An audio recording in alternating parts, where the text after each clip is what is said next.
Chapter 10. She fell so fast no one could move. Her scream echoed off the high ceiling. She landed hard on one of the dark crushed velvet sofas beneath the balcony and didn't move. Terry and the others ran to the sofa, too scared to speak. Justine lay across the sofa, her eyes closed, her arm hooked crookedly over the sofa back. Alex reached her before anyone else. "Justine!" he cried. Her eyes opened and she slowly sat up. "What happened?" she murmured, dazed. Terry realized he'd been holding his breath. What can possibly happen next, he wondered. "You fell," Alex told Justine gently. "Are you all right?" "I think so," said Justine. "But how—" "The banister. It just gave way," Alex said. "But how could it?" said Justine. "It's solid. We had all the woodwork checked when we moved in here." She leaned against a cushion and gave a little gasp of pain. "My wrist," she said. "It may be sprained," said Alex, taking it in his hands. "Do you have an elastic bandage?" While Tricia and Angela went for the bandage, the other kids started to climb the stairs to inspect the place where the banister had broken. But Philip was already up there, and despite his sad clown's mask, he looked furious. "All right," he said in a stronger voice than Terry had heard him use all evening. It stopped everyone cold. "Which one of you kids did this?" "Did what?" asked Murphy. "The banister just—" "It was sawed," said Philip. He held up one end of the broken railing, and everyone could see that it had been cleanly cut through. "The jocks did it," Ricky blurted out, backing down the stairs with everyone else. "We heard some of their tricks were going to be dangerous." "We didn't do anything," snarled Murphy. "Admit it was you guys, because you can't stand to lose." "Are you totally crazy?" protested Les. "Why would we do such a stupid thing? In fact, why would anyone?" "I can think of a reason," said Alex, his face grim. "Oh yeah?" said Les. "What?" "To make our team look bad," he said, staring directly at Terry. "Are you accusing me of something?" Terry asked. "If so, say so." "I'm not accusing anyone of anything," said Alex. "I just think it's funny that right after your team loses the treasure hunt, something bad happens." "That's ridiculous," said Terry. "When would we have had the time and privacy to do it? You're probably just covering up for doing it yourself." "Isn't it enough that you had to cheat to win the treasure hunt? Do you want to kill someone too?" Alex came down the last two stairs fast, breathing hard. "If you weren't an old friend," he said, "I'd—" "Yeah," said Terry, angry at himself for letting this dispute happen, but unable to back down. "You'd what?" "Nothing," muttered Alex, deciding he'd be the one to let things chill out. "Stop it. Can't you two stop it?" Nikki was standing between them and shouting at both of them. "Something terrible has happened, and all you can do is fight about it." She turned to Philip. "Mr. Cameron," she said, "we all feel terrible about this, but I'm sure no one here could have done such a terrible thing." "Someone cut the banister," said Philip, downstairs now, sitting beside his niece, "and nearly killed my niece." "Now, Uncle Philip," Justine said placatingly, "whoever it was couldn't have known I'd be the one to lean on the railing." She put an arm around her uncle's shoulders. "I just feel so bad that it spoiled the party. All I ever wanted was for everyone to have a good time." Philip stood and stepped away, shaking his head. "Hey, no problem." Alex was at her side on the couch and slipped his arm around her. "Nothing spoiled. It's a great party." "Really?" Justine asked in a tiny voice. "Thank you for saying so." Now everyone else crowded around Justine, telling her what a great party it was. Justine turned her smile back on in full force. "Thank you all so much," she said. "Maybe we just need a few minutes to catch our breath and relax, and then we'll get on with the party. After all, there are still plenty more surprises." She paused and stood up, then glanced around. "I'm going upstairs for a few minutes to get myself together. I'll see you guys soon." "Whatever you say," Alex said. He had rested one hand lightly on the back of her neck and was looking at her, as if no one else in the room existed. Justine whispered something in Alex's ear. Alex laughed and whispered something back. Then Justine headed upstairs. How can Justine be with Alex, Terry wondered. Alex was probably the one who cut the banister, or at least he knew who did. "Those two are headed for nothing but trouble," Nikki suddenly said. He saw that she, too, was watching Alex and Justine. "I know what you mean," he agreed. "Someone ought to warn her." "Warn her?" Nikki's eyes flashed. "Someone ought to warn him. You may think I'm wrong, but I just don't trust her." "You just have some kind of silly hunch, that's all," Terry said, surprised at how much he felt like defending Justine. "You know what, Nikki? You're acting like you're—" He stopped himself before he said something he'd regret. "I'm acting like I'm what?" Nikki put a hand on Terry's cheek and pulled his face toward her. Her eyes were blazing with anger and something else. "Like you're, well, jealous," Terry let it out. "Now that Alex is paying more attention to Justine than you seem to think Justine is the Wicked Witch of the West." For a moment, Nikki didn't answer. Her face had gotten very pale. "Is that what you really think?" she said at last. "Look, I know you don't really care about Alex," said Terry, "but how come you're so down on Justine all of a sudden?" "In the first place, I do care about Alex," Nikki said, "as a friend, and I don't want to see him get hurt. In the second place, there's something about Justine that just isn't right, and if she didn't have you on her string, you'd see it yourself. Some very strange things have been happening." "Oh, right," said Terry, stung. "And I suppose you think Justine cut through the banister herself." "I didn't say that," said Nikki. "I don't know who cut through it, but that doesn't change the fact that Justine is playing some kind of game with all of us, and especially Alex." "So now you're going to protect Alex?" Terry couldn't help saying it, even though he knew it would make things worse. "What I'm going to do," said Nikki, her voice cold with anger, "is find out what's going on, while there's still time." She turned abruptly and walked away. Terry watched her go. Justine had a widescreen TV set up and Bride of Frankenstein was on. Terry had never seen it, so he watched for a while. He was actually getting caught up in it when he heard a deafening thunderclap rattle the house. A moment later, the screen went black and all of the lights went out. Chapter 11. A few kids gasped. Terry heard nervous laughter. The glow from the fireplace provided the only light. The flickering flames sent eerie shadows playing across the walls. Justine's voice cut through the darkness. "You probably wonder if this is another one of my surprises," she said with a little laugh. "But this surprise thunderstorm was provided by Mother Nature, and the dark is just perfect for the next game, if you're brave enough to play." "Let's party!" yelled Ricky. "Sit down, sure," someone yelled. Terry squinted at his watch in the firelight and saw that it read 3 o'clock. There had been so much excitement, the time had gone quickly. He was surprised to realize that in just a few hours the party would be over. He tried to see where Nikki was. He knew she was somewhere in the shadows, but decided not to push it. She'd come back when she got over being mad. Justine had begun to describe the new game, which she called Truth. "The idea is that you tell everyone the worst thing you've ever done," she explained. "Then everyone votes on whether you told the truth or not. If they think you were lying, you have to pay a penalty." "That's the dumbest thing I ever heard," protested Murphy. "Do you mean you're afraid to tell the truth in front of your friends?" Justine said. "No way, I just think it's kinda dumb," he said, backing down, "but I'm not afraid." "Good," said Justine before he could go on. "You see, the whole point of the game is for us to really get to know each other. Now, who would like to go first?" No one volunteered. Finally, Justine turned her smile on Ricky. "Ricky, what about you?" she said. "Tell us what's the worst thing you've ever done." Ricky stood in front of the fireplace, obviously nervous and embarrassed. "I can't really talk about it," Ricky said uncomfortably. "Hey, sure, that's not like you," someone yelled. "Since when won't you talk about yourself?" Everyone laughed. Everyone but Ricky. "Something really bad happened once," Ricky said, muttering to the floor. "On Fear Island. During an overnight with some kids. We thought someone was dead and—" He stopped. "I really can't talk about it." "Heavy!" someone shouted. Someone else booed, unhappy that he wasn't going to hear the whole story. "You have to be penalized for not telling the story," Justine said. "Your penalty is to stand on one foot until I say you can stop." "On one foot?" protested Ricky. "I could never keep my balance." "Then it's a perfect penalty," said Justine. "Okay, who's next? How about Angela?" "The worst thing I ever did?" said Angela, standing and smiling. "That's easy. I stole my sister's boyfriend last summer. I called him up pretending I was her and got him to meet me. I let him know how much I liked him. I was sorry later, though," she added. "He turned out to be a real dweeb." Everyone laughed and applauded. When Angela sat down, Murphy got up and started telling something about cheating on a math test so he could keep his sports eligibility. Terry thought the game was really stupid and even a little cruel. He was sure Nikki hated it too. Maybe the two of them could go off together and just talk. He looked around, trying to spot her, and suddenly realized she wasn't anywhere in the living room. Puzzled, he got up and checked the hall and kitchen, but there was no sign of Nikki. With a sinking feeling, he remembered that she had said she was going to find out what was going on. When he returned to the living room, Ricky was still standing on one foot. "Can I stop now?" he begged Justine. "If you're willing to tell us the truth about the worst thing you've ever done," she said.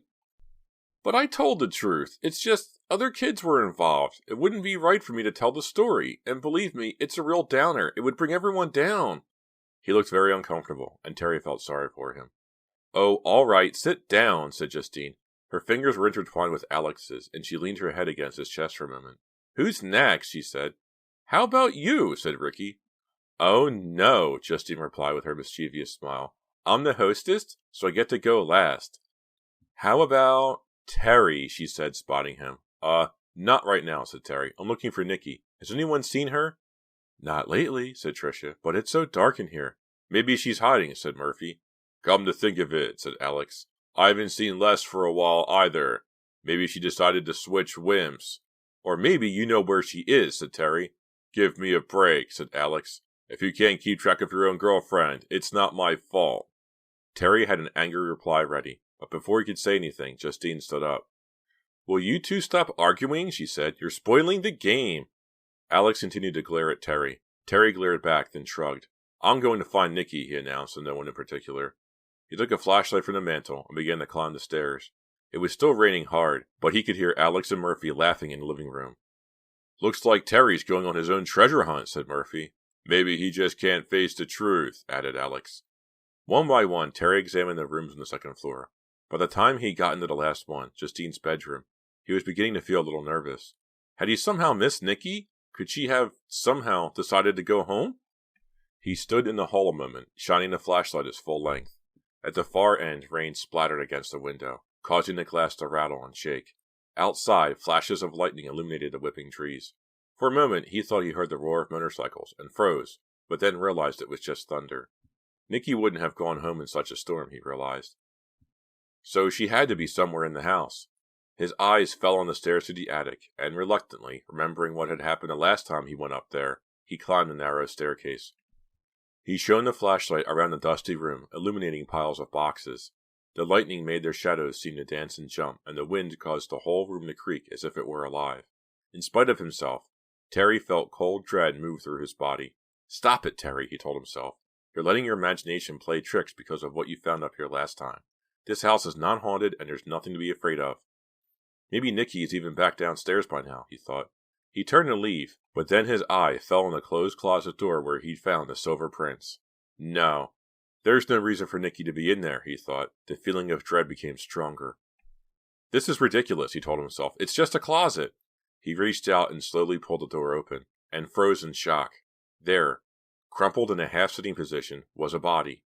It had the handle of a large carving knife sticking out of its chest.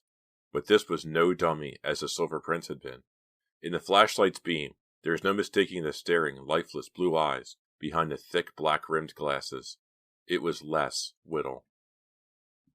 Chapter 12. Very funny, Les, Terry said out loud, hoping he was wrong. He reached out and touched him. Les felt warm. All right, Les, he said. Cut it out. It's me, Terry. We're on the same team here, remember?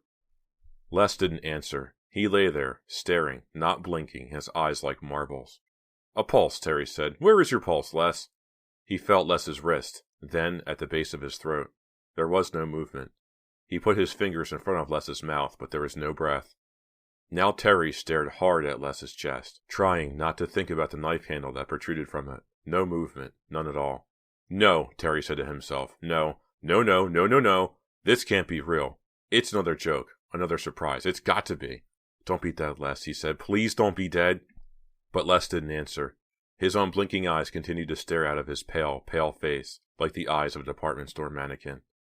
Scarcely able to stand, Terry backed out of the closet. His heart was beating so hard he could hear its pounding in his ears.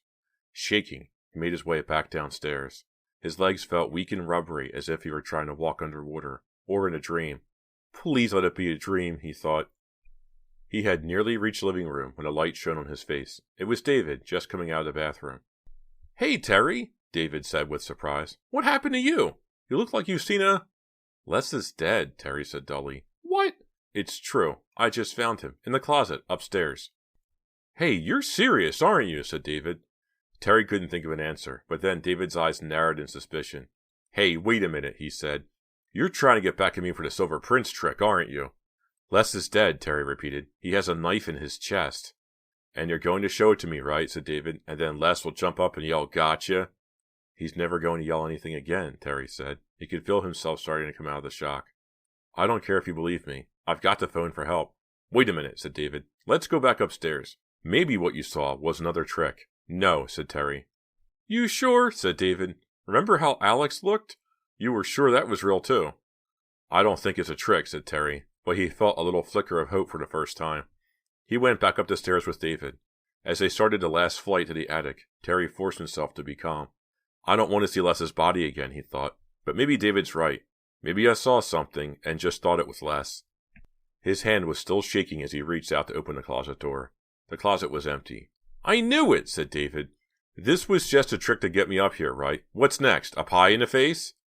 Terry just stared at the empty closet, relief flooding through him like a dam breaking. It hadn't been real. Maybe he was going crazy, but having hallucinations was better than Les being dead. Terry? Now David sounded concerned. You all right? He was here, Terry said. Exactly the way I described it. I guess it must have somehow been... He stopped talking as his flashlight beam picked up something at the bottom of the closet. What is that? Asked David, and then he saw it too. A thick, dark puddle on the closet floor. Trembling, Terry reached down to touch it. His hand came away wet and sticky, and red. There's more, David said. Now his voice was shaking too. Leading from the closet were drops and smears of blood. Without a word, the boys followed the trail around the piles of boxes in the attic, followed it to a window in the back. The window was open and rain slanted in, soaking the worn floorboards. A single smear of blood streaked the wall below the windowsill.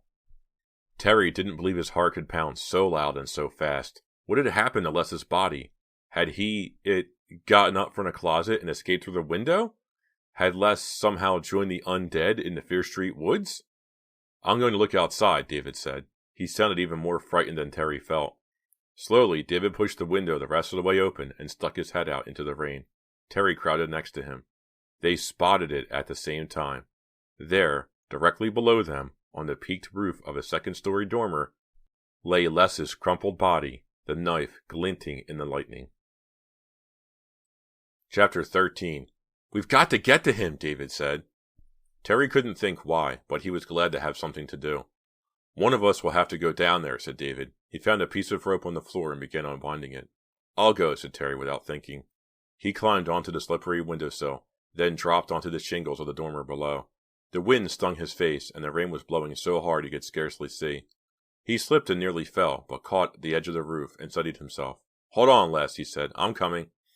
David dropped the rope from the window. Terry caught the free end, then began to inch toward where Les lay.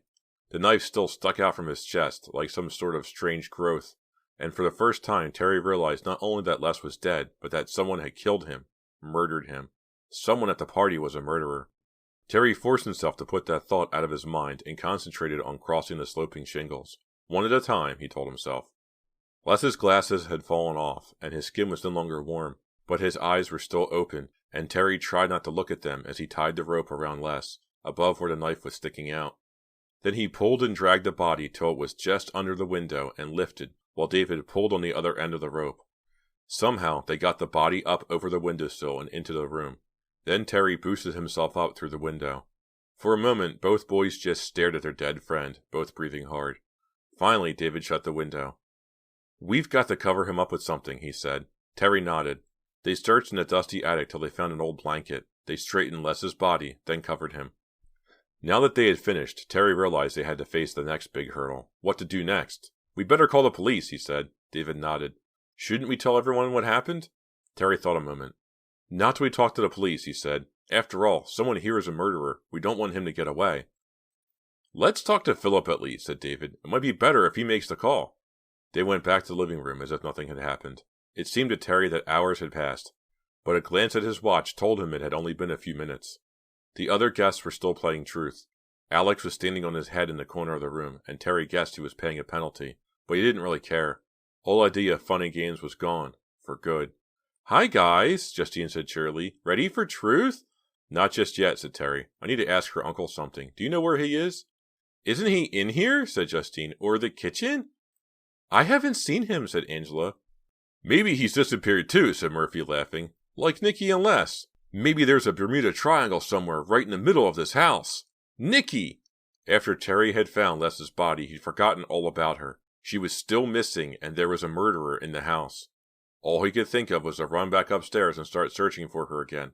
But David clapped a hand on his shoulder. Come on, Terry, he said, sounding almost normal. Let's go see if Philip is in the kitchen. Right, Terry told himself. Call for help. That's definitely the first thing to do. He followed David into the kitchen. An open window was banging in the wind, and next to it hung a wall phone, slick with rain. His fingers still trembling, Terry picked up the phone and started to punch in 911, but there was no dial tone. "The line's dead," he whispered, wondering what else could go wrong. "Maybe the wind knocked the line loose," said David. "It was strong enough to blow open that window." "Let me look," said Terry. He unlocked the back door and peered out. "The line comes in just above the window," he said. "Maybe It's cut," said David. He stepped out onto the porch, pointing. There was no question. The line hung in two pieces, obviously cut through. The two boys exchanged glances. Terry wondered if he looked as scared as David did. "Do you think the murderer did this?" Terry asked. "It was Bobby and Marty," David said. "It had to be. Who else could it be?" Terry thought it over. Could Marty and Bobby have killed Les? "They could have sneaked back in and come in the window," said David, obviously wondering the same thing. No, impossible, Terry thought. The two bikers swaggered around a lot and pretended to be hard, but they weren't murderers. "Someone is," said a voice in his head. "Someone is a murderer. Someone you know. Someone at this party." The only thing he knew for sure was that they had to get help as soon as possible, and that he couldn't leave the mansion until he found Nikki. "We've got to find Philip," David said. "Then one of us can go for help." The boys ran back into the house and through the front hall. Terry glanced out a window panel beside the front door. Across the yard, Marty's wrecked motorcycle glinted in the lightning like a warning signal of doom. A particularly bright flash lit up the front yard then, and something caught Terry's eye. Quickly, he ran out to the motorcycle, David close behind. Crumpled in the mud, just beneath the front wheel, was a blue satin jacket, Philip's clown costume. Terry examined the jacket. One whole arm was stained with blood.